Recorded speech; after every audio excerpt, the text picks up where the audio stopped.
Selamat pagi para netizen dimanapun kita berada. Salam inspirasi bagi kita semua. Agak menarik juga ternyata ya, bahwa ya Said Didu sebut Mahfud MD tahu soal kelompok terorganisir tunda pemilu 2024 dan pemberi dananya. Wah, dari siapa mereka begitu kan ya?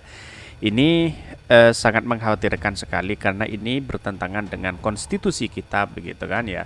Seharusnya kalau penundaan pemilu ya harus revisi dulu undang-undangnya, kan begitu logika kita begitu. Dan semuanya Pak Mahfud itu akan tahu siapa di balik ini semua begitu kan ya. Dan tentu saya apresiasi sekali kepada Pak Mahfud yang memberikan statement bahwa Jakpus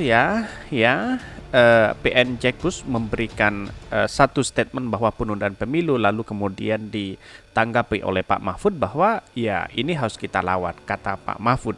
Ini saya apresiasi sekali kepada Pak Mahfud bahwa penundaan pemilu itu tidak sesuai dengan konstitusi kita begitu kan ya. Bahkan hak rakyat dirampas di situ begitu. Tetapi mari kita baca terlebih dahulu beritanya atau komentar-komentarnya seperti ini. Ini saya bacakan komentar-komentar terlebih dahulu ya. Said Didu sebut Mahfud MD soal kelompok terorganisir tunda pemilu 2024 dan pemberidannya sudah tahu begitu kan ya. Ketika Man City mulai mencolek Manchester United, apa reaksinya? Ini banyak sekali begitu kan ya. Semoga udara-udara putih negeriku patuh Tuhan yang Maha Kuasa. Amin ya. Gimana kabarnya? Pak Mahfud gimana kabarnya? Tapi Pak Mahfud nggak bisa apa-apa ini. Kelompok pembuat makar sanksinya hukuman mati. Siapa Fun Mahfud ya? Kenapa kok tidak ada tanggapan dari Pak Jokowi begitu, ke bahwa ya statement ini sering berulang-ulang bahwa penundaan pemilu itu adalah melangkahi atau tidak sesuai dengan konstitusi kita begitu.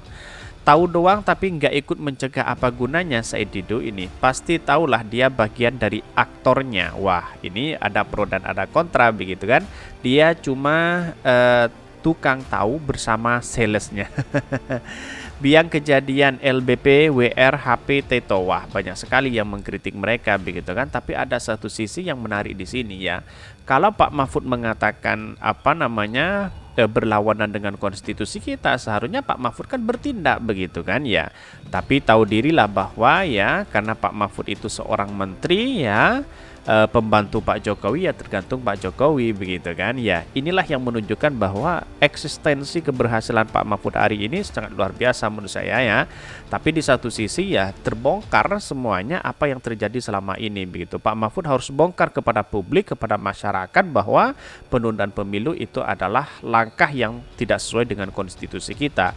Walaupun ada PN Jakpus yang mengatakan bahwa wah ini harus kita tunda ya, tetapi ya KPU harus bersatu dengan Bawaslu ya, lawan mereka, tolak begitu ya. Dalam hal ini ya bisa saja ini menjadi permainan-permainan orang-orang di belakangnya, bahkan dananya masih besar ini begitu kan. Begitu beraninya dia mengatakan seperti itu kan, begitu logika kita begitu. Tapi mari kita baca terlebih dahulu beritanya seperti ini. Ini beritanya, ini sangat menarik juga begitu kan. Said Didu sebut Mahfud MD tahu soal kelompok terorganisir tunda pemilu 2024 dan pemberi dananya. Wah, pasti gede ini ya. Dananya pasti besar karena ini ya bertentangan langsung dengan undang-undang begitu kan. Jangan-jangan para hakim yang tiga itu ya yang memainkan peran seperti ini ya bisa saja didorong dari belakang itu begitu kan. Ya bahkan dia tidak sendirian, pasti saya kira seperti itu begitu. Itu bukanlah kayak yang bodoh begitu kan ya. Ini dikutip dari Gelora, mantan sekretaris BUMN Muhammad Said Didu mengomentari pernyataan CSIS soal adanya kelompok terorganisir di balik upaya penundaan pemilu di 2024. Bahkan dia mengatakan penelitian Departemen Politik dan Perubahan Sosial CSIS Nori Oktariza menduga ada kelompok terorganisir di balik upaya penundaan pemilu 2024 yang kembali terjadi kini melalui putusan Pengadilan Negeri Jakarta Pusat. Apakah semua pengadilan negeri Jakarta Pusat ya bisa melakukan atau ikut campur terkait dengan pelaksanaan pemilu ini? Saya rasa keliru begitu. Yang memutuskan itu bukan Pengadilan Negeri Jakarta, walaupun itu adalah hak seorang hakim begitu kan. Tapi itu bukan jalurnya begitu kan ya. Tetapi aneh, kenapa yang bukan jalurnya lalu kemudian memberikan satu statement penundaan pemilu kepada KPU kan itu begitu. Apa kekuatan dari putusan pengadilan ini begitu, padahal keliru, bertentangan dengan konstitusi. Dia bukan tidak tahu dengan undang-undangnya, dia pasti tahu begitu. Saya sulit untuk tidak lihat putusan PN Jakarta Pusat sebagai bagian dan segala hormat ya. Kelompok ini ya ingin pemilu ditunda. Kelompok ini bisa terorganisir, bisa tak organisir ya, sebutannya begitu ya. Karena pada hakikatnya apa yang selama ini dilakukan ya bisa saja terjadi begitu kan ya. Bahkan ya tujuannya sama, pemilu ditunda entah 1 atau 2 tahun dan seterusnya, kata Nuri yang disiarkan di kanal YouTube CSIS ini begitu. Bahkan upaya penundaan pemilu 2024 kembali terjadi melalui putusan Pengadilan Negeri Jakarta Pusat yang memenangkan gugatan Partai Prima. Lah, kalau memang Partai Prima tidak lolos di situ, ngapain kita harus ngotot sana sini begitu kan ya? Kita harus ada 5 tahun lagi begitu untuk mencalonkan diri begitu kan ya. PN Jakpus mengabulkan gugatan Partai Prima terhadap Komisi Pemilihan Umum KPU dengan menghukum ya KPU untuk menunda tahapan pelaksanaan pemilu 2024. Ya, biarkan aja mereka begitu kan.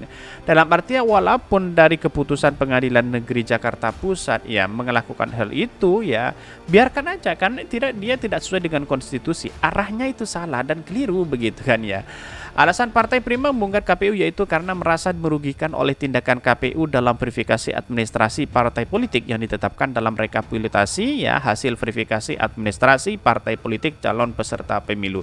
Sebenarnya kalau kita mau jujur ya, kalau memang tidak lolos ya memang tidak lolos verifikasi ya perbaiki dulu begitu kan. Pasti ya KPU itu ya memberikan statement dan perbaikan begitu seperti Partai Umat begitu kan. Awalnya kan tidak lolos.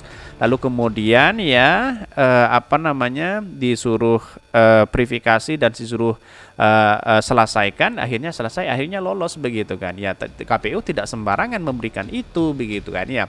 Kalau tidak lolos ya tidak lolos karena KPU itu yang ada di bawah itu sudah terjamin begitu, dalam artian ya bekerja semua begitu kan.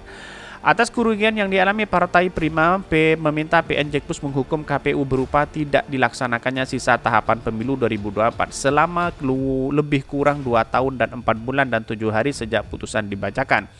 Bahkan menanggapi hal tersebut, Said Didu mengatakan sangat mudah menebak orang-orang dalam kelompok terorganisir yang disebut oleh peneliti CSIS ini.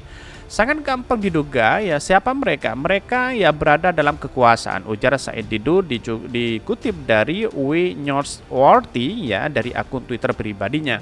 Bahkan yang mantan pejabat BUMN ini kemudian mengatakan bahwa Menko Polhukam Mahfud MD juga pasti sudah memahami siapa saja di balik kelompok terorganisir tersebut.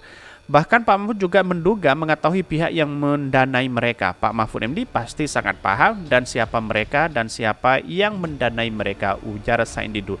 Pak Mahfud aja mengatakan bahwa ini harus dilawan hukum-hukum seperti ini begitu kan ya, karena keliru begitu. Yusril Mahendra ya juga pakar hukum begitu kan ya, juga mengatakan keliru begitu ya, karena memang tidak sesuai, bukan itu bidangnya begitu kan ya. Ya inilah yang menunjukkan saking ngototnya sekali untuk menjadi peserta ya pemilu di 2024 begitu kan ya. Lantas bagaimana dengan KPU? Kalau sudah tidak lolos ya tidak lolos begitu kan. Dalam artian apakah dia harus menerima untuk diloloskan lagi? Tidak. Biarlah undang-undang yang berbicara, semuanya diatur dalam undang-undang kita begitu kan ya. Ya kita bangsa kita dibangun bersama-sama ya, kalau tidak lolos ya tidak lolos begitu kan. Ada kalah, ada menang ya, ada tidak lolos dan ada yang tidak begitu kan ya. Toh walaupun lolos mungkin ya siapa yang memilih kan, begitu logika kita begitu kan ya. Dalam artian bahwa ya partai kalau tidak punya uang ya sekarang itu enggan, kecuali pengusaha-pengusaha besar begitu kan ya.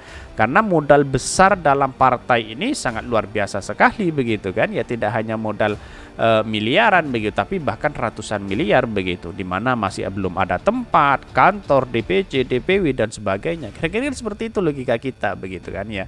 Artinya selama ini apa yang dilakukan oleh hakim itu ya menurut saya pribadi keliru dan sangat kacau begitu kan. Kira-kira seperti itu. Mungkin itu yang kami sampaikan. Tonton terus channel Hodari Podcast Rakyat ini karena ada berita-berita menarik dan viral setiap harinya. Salam para netizen, salam inspirasi bagi kita semua. Jangan lupa di subscribe channel YouTube Hodari Podcast Rakyat ini.